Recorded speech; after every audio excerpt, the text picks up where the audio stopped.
years ago, shepherds used to stay with their flock, and everybody, I presume everybody's seen a shepherd's hut. And what they used to do was they had plenty of time, and they had plenty of free horns, rams on. And what they used to do was they had the heat from their fire, then they had a knife, and they had plenty of time. So what they would do is chuck their rams on in the fire, and then where possible, they would bend it into a shape that they could work, very, very primitive crook. So then they would do that, and then the knives, they would whittle it away as well they could, which would take months and months and months. But then they had a working tool.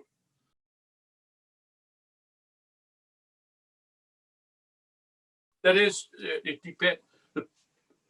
The timber you use for the shank is different, really, to what you carve on the top. They would be different unless you've got a one-piece stick. So if you've got a one-piece stick, it says what it is. It's a one-piece stick.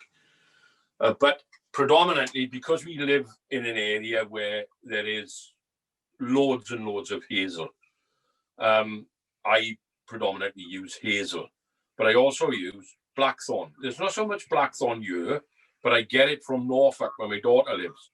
But you can use, you take the hospital walking sticks that they use, with, like the semi-crook, half-crook, they are all chestnut.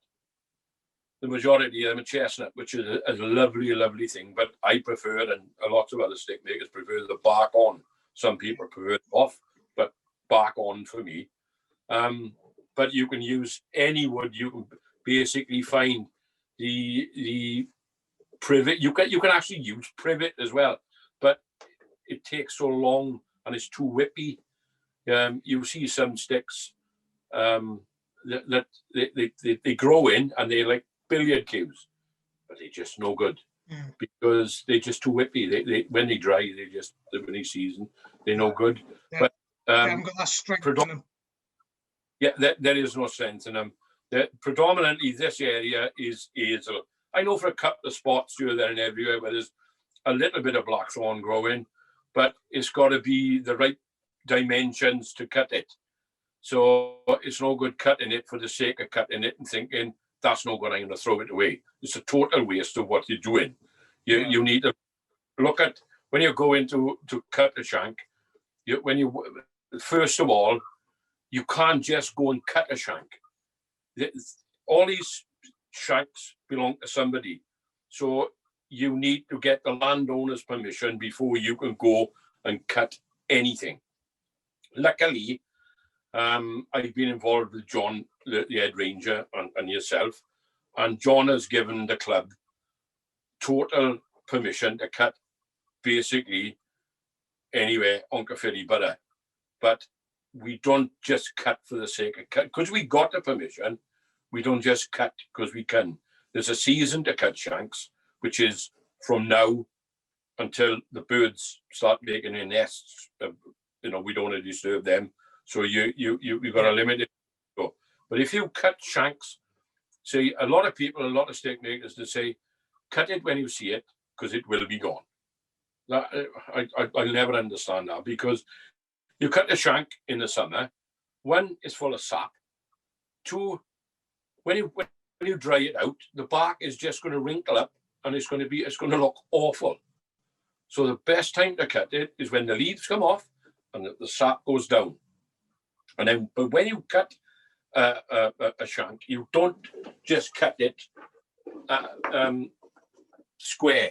You don't just cut it. I don't know if you can all see that. You don't cut it like that.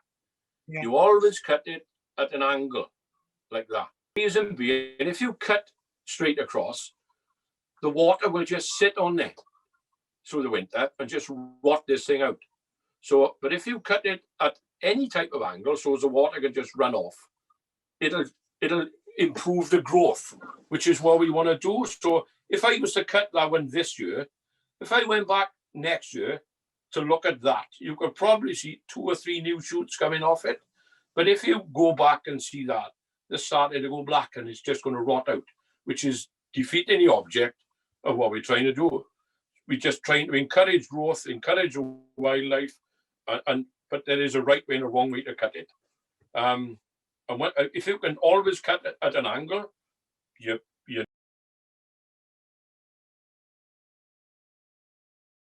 when I started years ago, that's what I use. I take that. I take a sucker tears for cutting offshoots. When you cut your stick, your shank, you just clip the offshoots off, and then you cut it. If you stand up, if you cut it to your armpit length, you ain't going to want a stick no bigger than that. Because don't forget, there's an head to go on top of that. But I personally, now, I use one of them, which 30 quid in Aldi's. But I can cut 10 times more with this than what I would with that. And I haven't got to do this anymore. So, because I'm just, but there's health benefits of making sticks. Oh, sorry, as well, I got a bag as well, which I take with me. All my tools go in there, and then I fill this up with shank, and I carry it. So, but what we do then is don't put sticky tape when you bundle them up in your bag, or when you go back to your workshop or your house or your shed. I normally bundle them in bundles of 10. And then, again, this is recycling. That's in a tube, card in a tube. See? And I'd have put a bundle of 10 in there, top and bottom, keep that going. If that doesn't fit, I cut it and I tie it. The other thing is with the band around it, as these are drying out, they shrink, and the band is going to go tighter. So, but if you put a string on it, the string will fall, and then your bundle will do this. And then when you store it, what I do, I store them in the eaves of my garage. I just store them up there because heat rises, and just keep them up there. But it works out about a year for every inch of diameter. So you can safely say a normal shank will take approximately about a year. So whatever you cut this November, by next November, December, it'll be fine. There's two ways of telling if it's seasoned. If you get your shank and you bounce it on a piece of concrete, it'll twang where it's seasoned. And if you get one that's not seasoned, it's just a dull thud. Or you can buy a little moisture meter. That's all that is. It's just 2 prongs. Plug it in between 12 and 15%. You're ready to go. You're away. So always when the birds start nesting, that's my time to say enough, because it's not fair to them. They that's what I do. But the next step then is fetch them home. When you fetch your sticks home, you cut them a bit longer than you require, right? So as if they do split on the tops or the bottoms, they very rare split on the bottoms because they're smaller. But just leave inch or so on the top, and you're right. So when you bundle them up in 10s, you must date, put a little sign on, date them, and where they came from. So you know exactly, if somebody says to you, where did that come from? You can tell them. Like you asked me the other day, where did these come from? I tell you exactly where they come from. Yeah. Back home down. So once you've done that, you put them up. You can either stack them vertical or lay them down. I lay mine down. And then I just don't, you don't need to rotate. You don't need to, just leave them alone. And then just leave them do that. And when you finish, then once they are seasoned and you want to use them, so you choose then what you want, what you're going to decide to do. If it's just an ordinary shank, so you want to straighten your shank. Then, first of all, you look at your shank and you think, do I want this type of pattern? See, it's like a mottle effect. So the browner the stick, the more brown the mottle is, the closer it is to water. So you want a riverbank, and you can get some lovely, lovely dark brown ones and especially the peaty earth where it sucks it up and it turns a lovely, lovely colour brown. Like this one. You take that one. See the difference in the colour? Yeah. That was picked down by a river. So you can sort of, when you get a bit of experience, you know where to go, you know what you want. But once you've got it, once you get it home, then, and the first thing you want to do is clean it all off with lichen and whatever else, and you see little bits of. You can see this is a blackthorn, but this is just you can see the little knobbles on there. But a blackthorn will have thorns, really big, thick things, horrible things. But if you do ever try to cut a blackthorn, please be prepared. Take gloves, safety equipment, goggles, because if you get pricked by a blackthorn, it is poisonous and probably it will go septic. So please, if you do cut a blackthorn, be extra careful.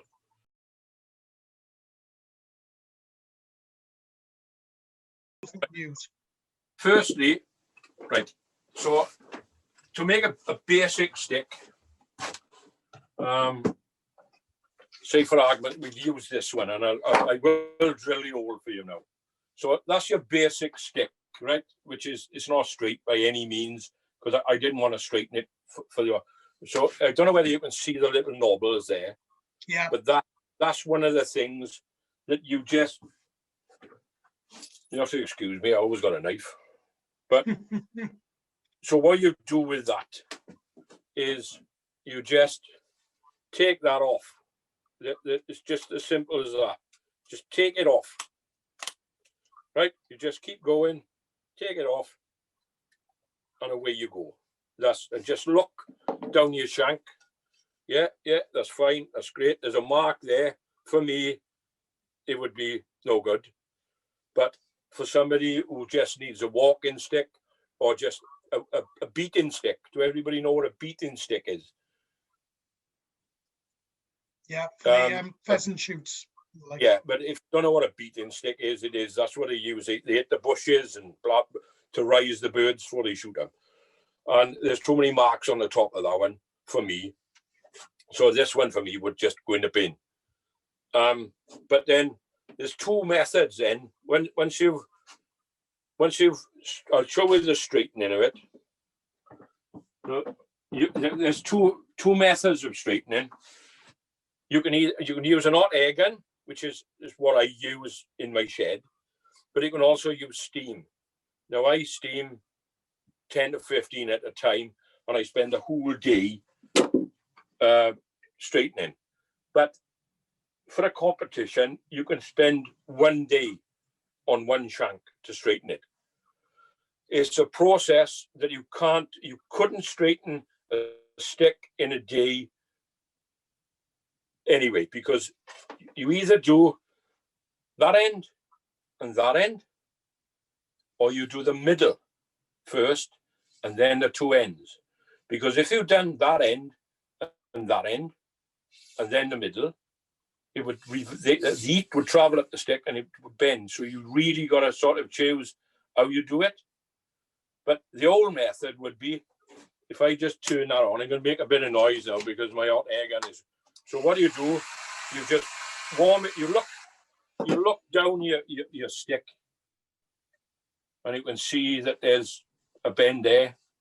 There's a bend. There's a couple of bends. So right, we concentrate on this one there. So if I just warm that up.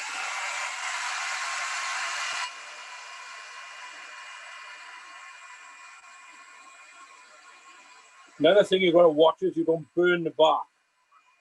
Because if you burn the bark, you just want to throw it in the bin. Or if you get a crack, bin, because it will, the old-fashioned method would be your knee and just do that all the way up. Knee, all the way. Now, you can see the bend is starting to come out of that.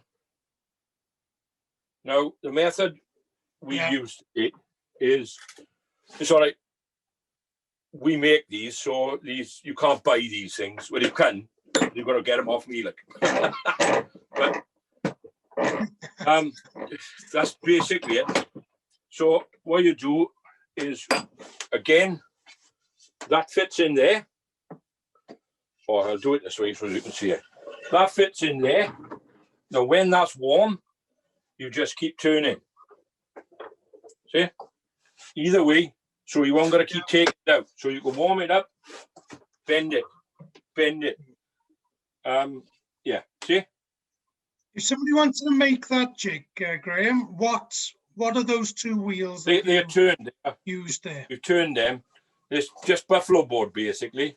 Right. Okay. And you turn them on your lathe, yeah? And that's movable, that one, for different size shanks. So there are a couple of methods. There is another method where this fits in a vise.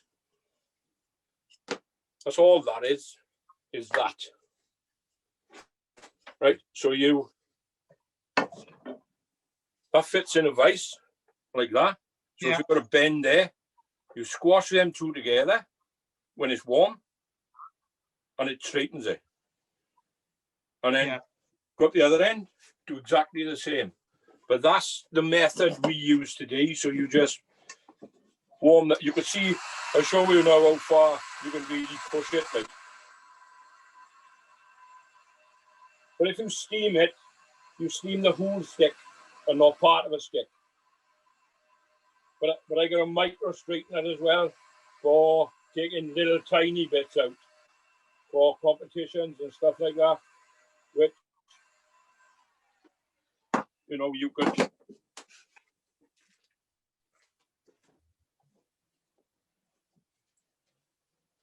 see how far you can bend it. You can really sort of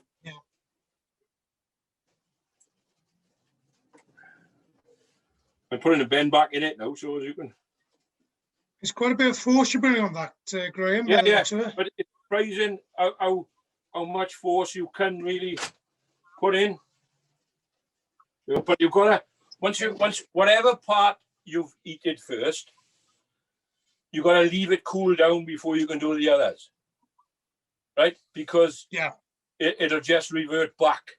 So that's why you do perhaps 3 or 4.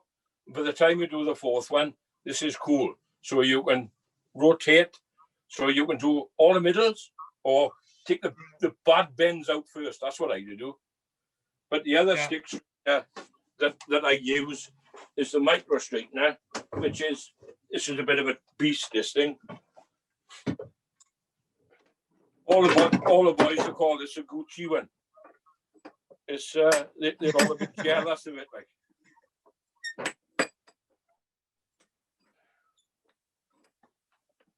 This is the one that, if I was still doing competitions and stuff, this is the one that I would use. So again, I would heat up where I wanted that to heat up. And then, like that. And then all the way up the shop. That's a great little device, that, Graham. Did you make that? That's one of Di's inventions. That's what is it? Yeah.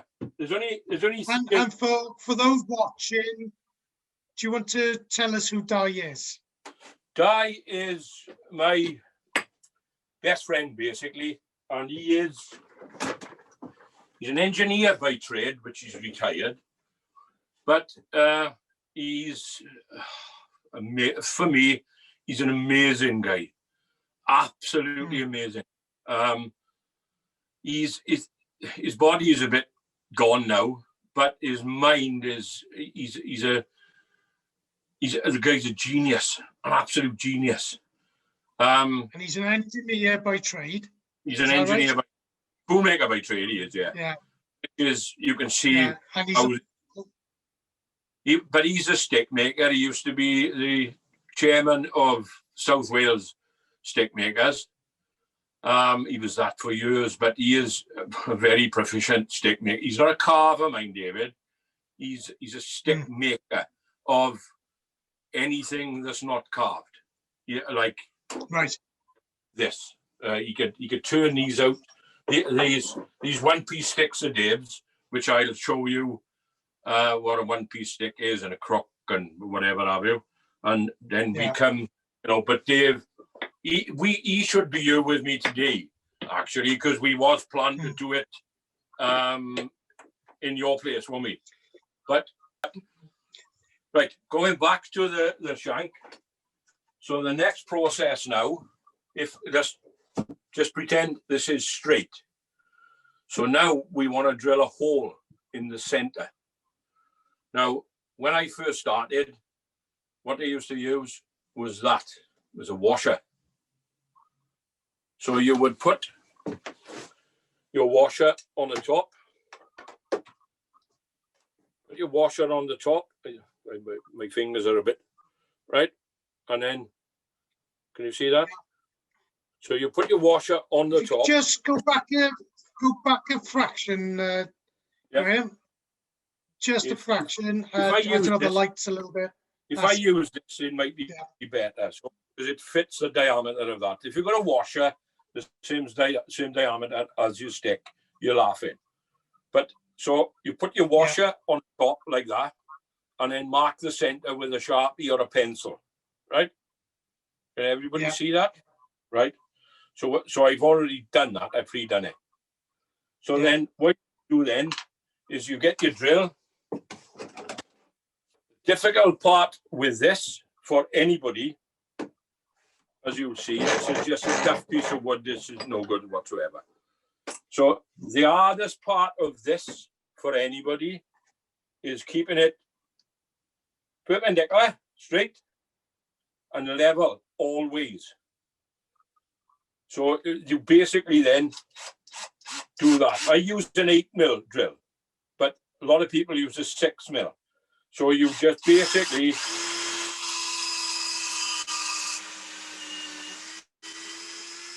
now a lot of people think you need to go a long way in. 40mm is enough. You don't need no more than 40mm. If you go in about 40mm, that's great. If you go any more than 40mm, it becomes, when you put your head on, it's gonna split the shank. So you don't do that. So I've already got one here, but that's one method, right? The other method is doing that. That's called a peg joint. Personally, I got a tool to do that, but the majority of people use a knife. So what I do, I mark out the depth of their hole, which is that size, which is, I think, is about 16mm. Call it 16, or it could be 13. So then you measure the depth of your hole, and once you've got the depth, you mark up with a pencil your depth, and then you draw a line around, and then you cut all the way around, and then you start shaving this off until you get to that. And then for that, then that's what becomes of that, right? So that's your stick. That's your stick, that's your handle. So you can glue that to that, not a problem.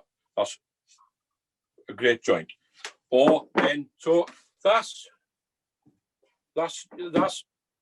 whatever head you're doing. So you glue your bar in there. That on the end of that is buffalo horn, right? That again is a cardigan stick. It could be a duck head, a dog head, a crook, it could be anything. The process of doing this is exactly the same. There's no difference whatsoever. So what bar do you use for that, Graham? This is what I buy it by in meters. I do, but it's 8mm stud bar. I'll show you one now. 8mm stud bar.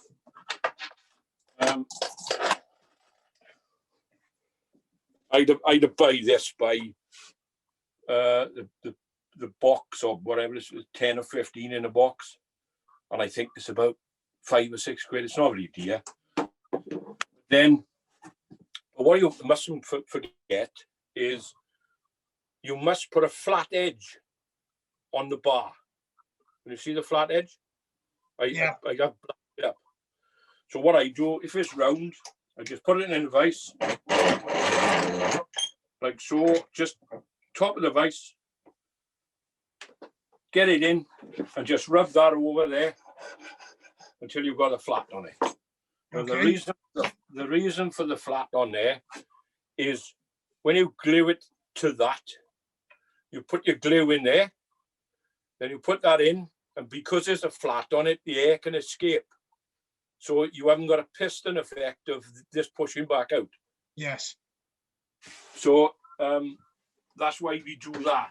But if you do forget to put the flat on it, you will feel. Then you've got to sit there for 5 minutes, holding it down. And then once it's like that, you just leave it for. This is the glue we use from the pound shop.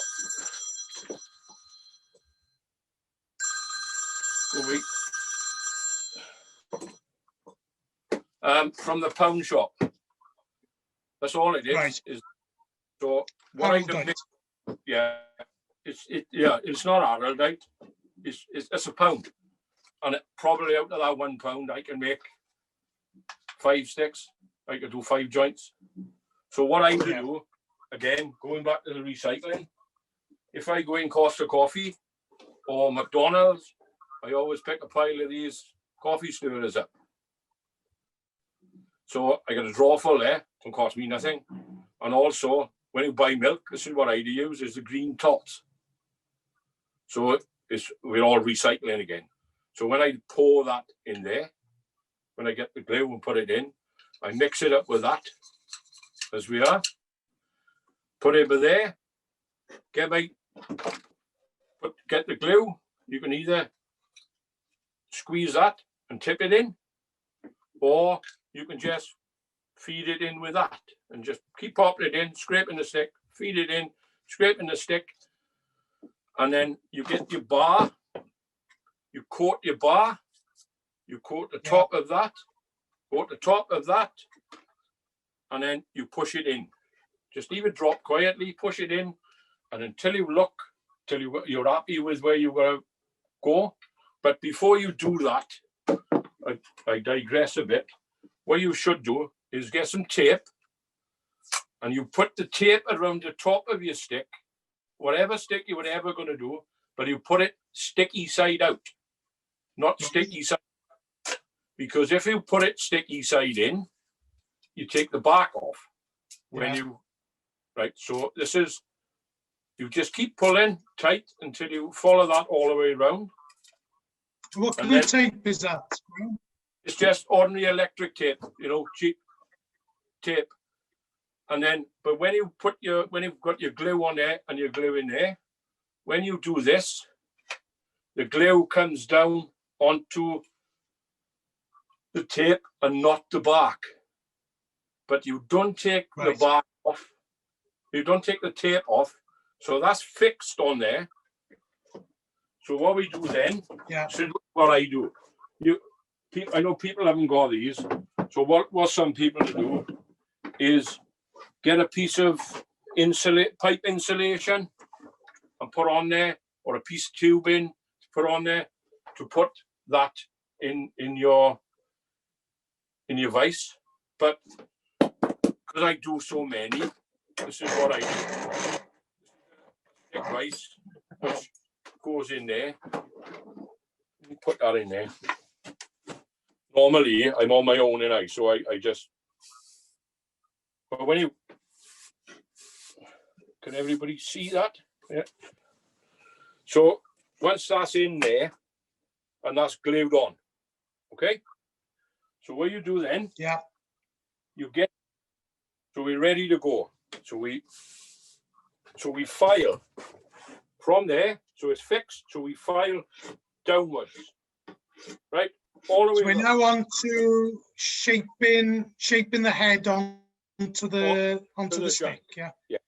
So you keep turning that, which that will turn with it, and then you keep. Yeah. But the tape on there protects the bark as well. So when you get really, really close, you know you've got to be careful now. So you just go gently, and then you take some of the tape off, and then you just use perhaps a thinner file, a smaller file, and just get the joint. So as you could get the joint, basically like that. Can you see the joint on there?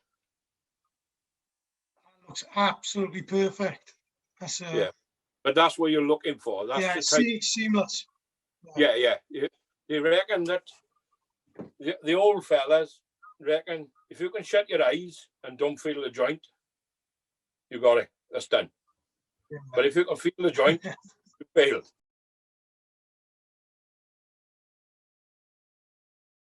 If he was doing as a starter, if he was doing that as a starter, what you actually do is when you've cut that out, right, and you've got it like that, the first thing to do is to get a ruler and go corner to corner to find your center, right?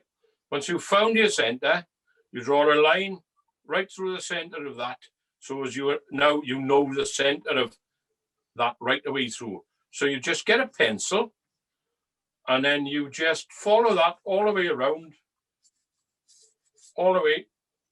right the way around, so you know it's center, right the way through. And the same the other side, right the way through. And you can do the same on the heel as well. You could find the center of that. Sorry. You could find the center of that. And just do exactly the same. So you got lines all the way up, all the way down. Yeah. So what then is, if you've got no tools, you just use a file. So what you would do is you would put that in there. Now I got to for shaping big stuff.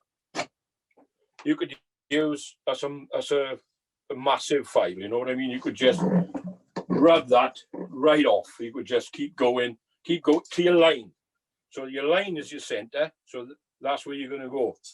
But a lot of people now are using power tools. I personally use a Fordham, which that's the beast. Is a Fordham, is that. But this thing is so powerful.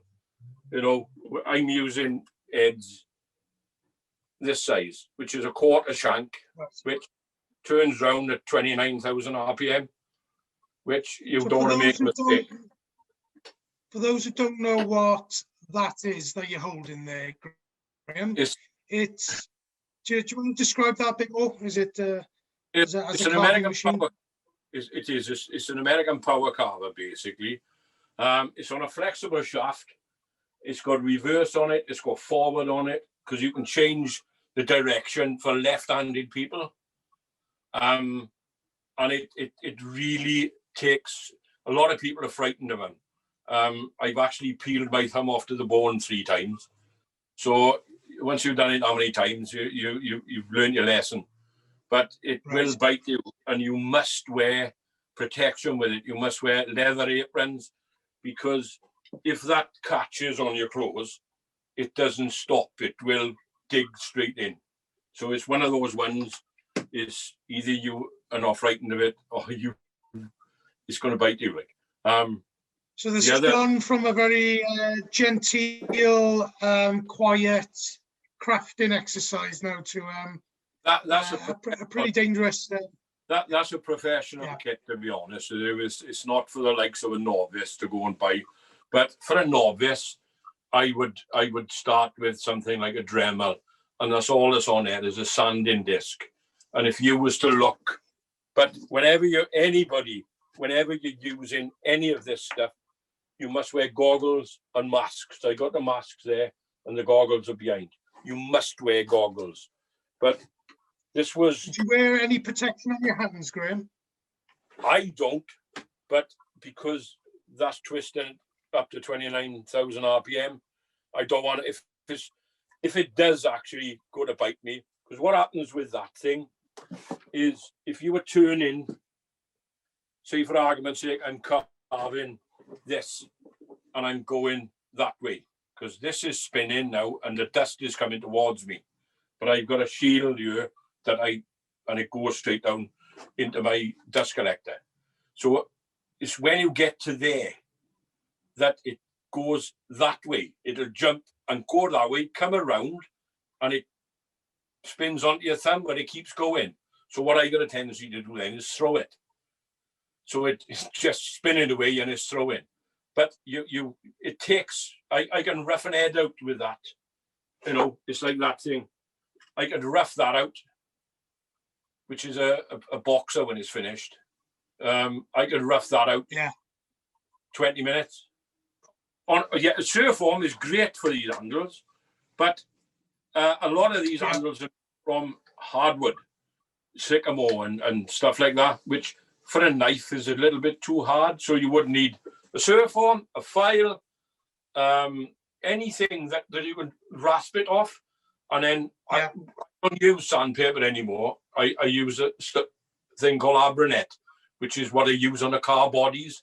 And you can cut it into whatever length you want, and you could wrap it around there and do what you want with it. I got a power file, if great idea, a power file for stuff like this. But what can be achieved is truly, truly immense when you think and sit down and think, well, I've done that. The first one I ever done, I thought was absolutely brilliant. And I look at it now and I go, oh God, but I won't get rid of it. I just can't. But for anyone who wants to take this hobby up, there's a couple of benefits to it. There's an health benefit where you're up, you're out, you're walking, you're in the countryside, it's keeping you healthy. And then probably, hopefully, if anybody do start and you sell a stick or two, there's a financial little implication. So it helps you buy your tools. Luckily, I'm in a position in life where I'm now retired. And as long as I can pay for my hobby, I'm quite happy. And trust me, I could be in here 24 hours a day, 7 days a week. But I now choose what I want to do and what I don't want to do. But like I said, if anybody's interested in joining the club, send me an email. I'm the secretary of the club. And hopefully when we start back, it would be nice to see somebody there.